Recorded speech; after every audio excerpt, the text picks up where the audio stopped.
I'm sure there's people out there that have been spraying stuff onto their paddle to add a little bit more texture or something like that. But I've never personally ran into it, so I doubt it's widespread, but I bet it's out there for sure. Oh, it is the responsibility of the referee before calling the score to correct you if you're in the wrong position. So previous years it was, am I good? Am I okay? Are we in the right spot to the referee?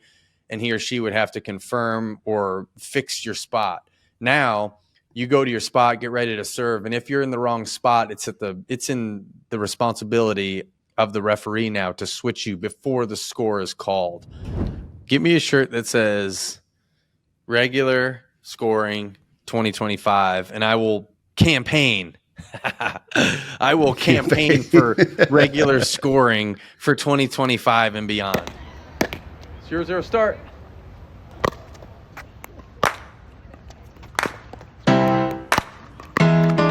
All right, welcome to this episode of 0-0 Start podcast. Let's talk about what we're going to see as far as rule changes to start off this new year. We're looking at 5 new rules, and we're going to go through all of them to change the game up in 224. Now, last year had some pretty good rules. This year, they seem to have kind of found like a groove, and they've definitely updated some that are good changes, but there's nothing huge on the list of changes for 2024, other than maybe this first one. I think you guys would agree is a big one, but it still kind of leaves something up in the air, and it's basically about paddle specifications. So they're adding in some verbiage that makes it a little bit more specific of things that you cannot do to your paddle. We all saw a bunch of different testing things that happen mid-match and pros and amateurs, and there was some definite concern about maybe things that are happening to paddles that make them more powerful or spin friendly.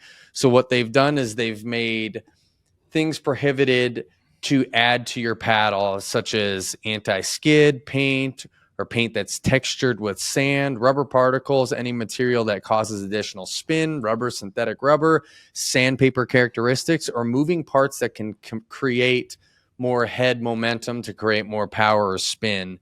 So it just got a little bit more specific about no more adding things to make more spin, to kind of just legitimize your paddle and gameplay. How do you guys feel about it? Yeah, I feel like some of this stuff was kind of in place already, but this just puts it officially in the rule book that stuff's not allowed. I know like the sandpaper type feeling is something that's been talked about for quite a while, but it's probably best that, it is in the rules just to clarify that, can't do that. Yeah, it just solidifies kind of what is not right and what's wrong. And yeah, nothing really to say much about. It just puts it in the writing, and I think good job by the USAP. You guys think that people were adding like grippy type paint to their paddles to create more spin? Do you think this was like a widespread problem, or do you think this just happens every once in a while and they just stamped it in the book just to make it official? That's a good question. I don't know if it's widespread, but I bet there's people out there. Like you could buy like spray.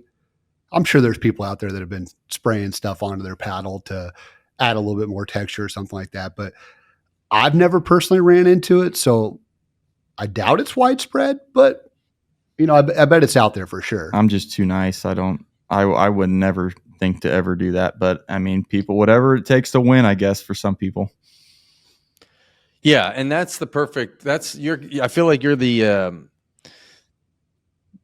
criminal that goes to the scene and just said, I didn't do that. And everyone's like, well, I didn't ask you if you did it, Kyle. So your admission to guilt, although you didn't admit to it, is thick right now and heavy. You caught me.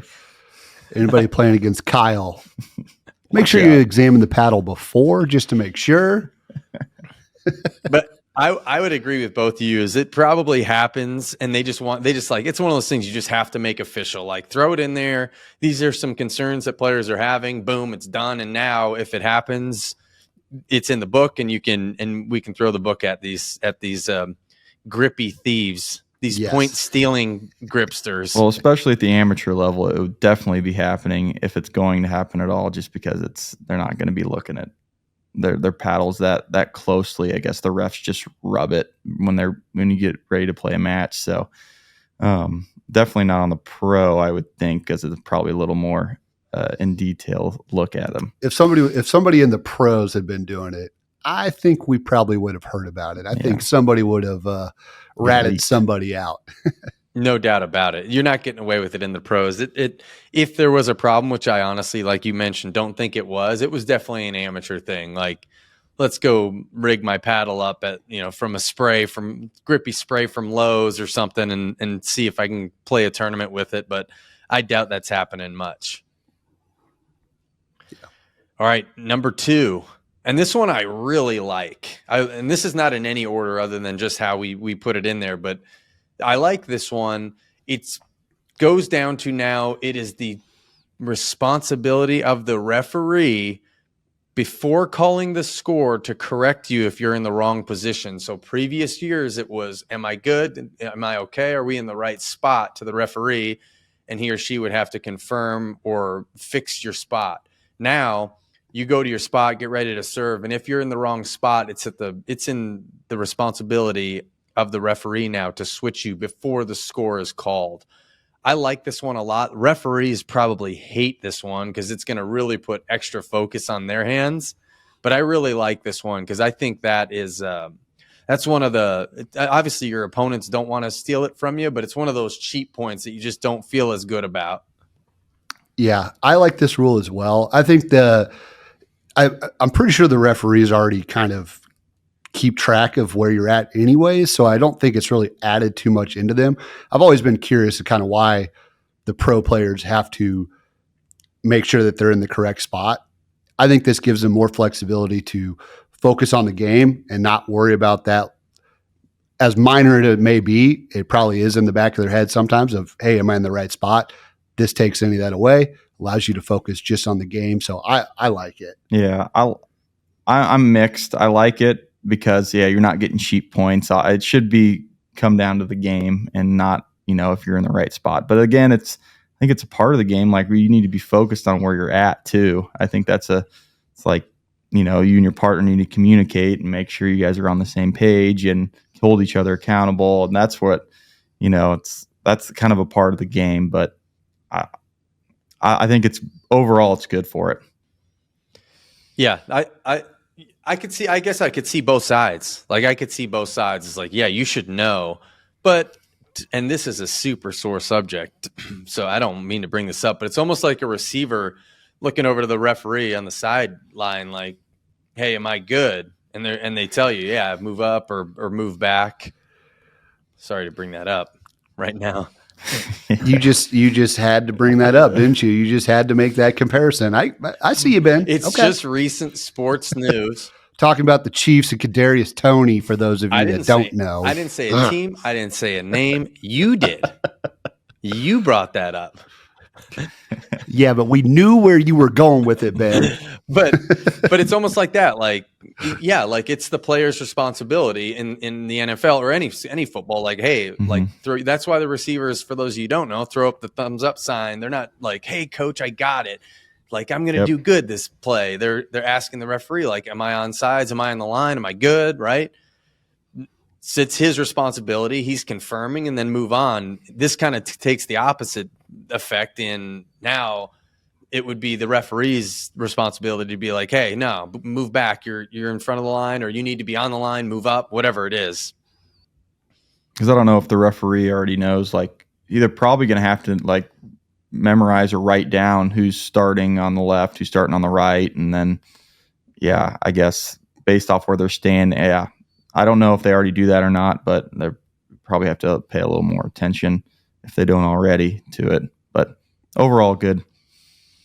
I think it's a good rule. I think it'll take, you'd hate to see, like, in the middle of a huge match or like a tiebreaker of a big match, someone to lose a serve that way. So I like this rule change. I'm good with it. As much as you definitely need the players to be responsible for where they're at and know where they're at, it's okay. I think I'd rather see a true point than see a point taken away. And I'm sure it doesn't even happen that much anyway. Oh, hey, if you switch to rally scoring, you're not going to have that issue, right? Stay on the same side of the court. Yeah, don't bring that up because that is hot topic and it's polarizing. You're gonna upset so many people. But let's bring that up at the end because that's a good point. Yeah. And this one, Jason, I know is dear to your heart, and it's gonna make your games, especially on Thursday, with people that aren't gonna let you get away with it. Carrying or catching the ball is now a fault regardless of intention. So whether you meant to do it or not, it is a fault. Last years and previous years, it was up to the referee to determine whether you did it intentionally or not. And if they felt like you did not do it intentionally, it wasn't a fault. If they felt like you did it on purpose, it was a fault. Now, if you do it, it's a fault no matter what. How bad does that hurt your game? It stinks a little bit. Like Kyle admitted, he doesn't actively do any of that sandpaper stuff. I don't actively try to grab and carry the ball and lacrosse it to the other side, but it has happened to me a few times. And I mean, I get why it's being turned around because the few times that's happened to me, I mean, that ball is unreturnable because that thing just flies to the other side of the court. So I get it. It cleans it up a little bit. It's probably for the best. It just, I might be hurt by it a little bit more than some others because that happens to me occasionally. Well, first off, if you're at the net dinking and you can grab the ball onto your paddle and slingshot it, that's impressive. I think you should have the point. But I mean, that's extremely impressive. But I mean, if you're purposely doing it, it's good but I've never known anyone that purposely slingshotting a ball. But I mean, it just happens sometimes. But I mean, it is what it is. Yeah, I'm kind of indifferent on this one too. It's like, I don't think it's game changing. Like you said, I've never played a player that's done it on purpose. And as long as it's one motion and they acted like they were hitting the ball, I don't see why it wouldn't just stand and just be a normal shot. But what I do like about it is it's taken it out of the referee's responsibility to determine if it was on purpose or not, because that's really hard to do. Right. I think it's like, yeah, when you make impossible. something just a straight up judgment call. Yeah. I've never played a match in a tournament or rec play that it's been like 3, 4, 5 times where people are, it's slingshotting off the paddle. So I don't see it as an issue for me, but I could see if someone has that shot and keeps doing it repeatedly, it could be an issue, this is a good rule for it. Yeah. I think it's cut and dry. I think it's easy. I think it's good. I mean, it is what it is. That rule is just lock it in, move on, I think. Yep. All right. This is another one, I think, just lock in, move on. It doesn't happen often. And when it does, I think everybody on the court will agree with it. It just calls for a replay when a ball kind of dribbles over a net on a temporary net and then hits the drooping net on the ground or near the ground, where after it has gone over the net, it's basically being affected by the temporary net. So shot that was clearly a mistake. It hit the net, barely dribbles over, hits the net on the bottom of the drooping net, kind of near the end of the court, and it affects the next bounce of the ball. That will just be a replay from here on out. Yeah, I think that's a good play because, I mean, if that happens, if you can return that, that's like 1 in a million shot because that ball, if it hits the bottom of the net there, it's done. It's probably not going to bounce very much. So makes sense. Yeah, just one of those common sense rules. Everybody who's played on those temporary nets, they don't want to, like, nobody wants to play on a temporary net, right? It's like it's a must, whether you're moving the courts indoors or you're just playing on tennis courts and just shifting nets in and off the court or on and off the court. So I think that's a good one. Like, it just protects everybody. It just protects the integrity of the game. No one wants to play on droopy nets, but if you do, at least you're safe knowing that won't be a point. Yep. Just call it right away. Hit the net. You're good. Thanks, Kyle. Oh, that's the coach in me right there. It hit the net.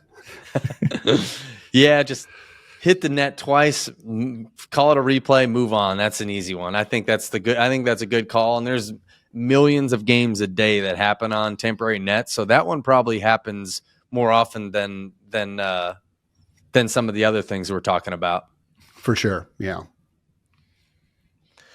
All right, and the last one, and this is just a feel-good one, and we can all appreciate this one, and I think we all agree to it. And all it does is a 15-minute injury timeout can now be extended if the player has any of his regular timeouts left. So your 2 1-minute timeouts per game are now available to be added on to an injury timeout of 15 minutes. So it can extend it up to 17 minutes. And obviously, if the player only has 16 minutes, if they don't have any regular timeouts, your injury timeout will remain at 15 minutes. But it opens it up to possibly extend it another 2 minutes, which I was trying to figure out how it would benefit. Like if you're hurt, you're kind of hurt. I don't know if another 2 minutes would necessarily help. But if you're being wrapped, if you're being attended to, like if you have to go, if someone has to go get your brace from the car or whatever it is, that extra 2 minutes could be the difference between you forfeiting the match and being able to finish it, which I think is a good thing. That's probably what they were thinking when they did this rule, was something like that, wrapping your knee, wrapping your ankle, wrapping your arm, something like that. Because yeah, it's like you said, if you're hurt, it, and like if you pop your ankle or something like that, it's like, oh, I don't need 17 minutes. I know right now I'm not playing anymore. But yeah, just something like blood or something like that, like getting that patched up. So I think of like Elise Jones as this being something that's beneficial to her.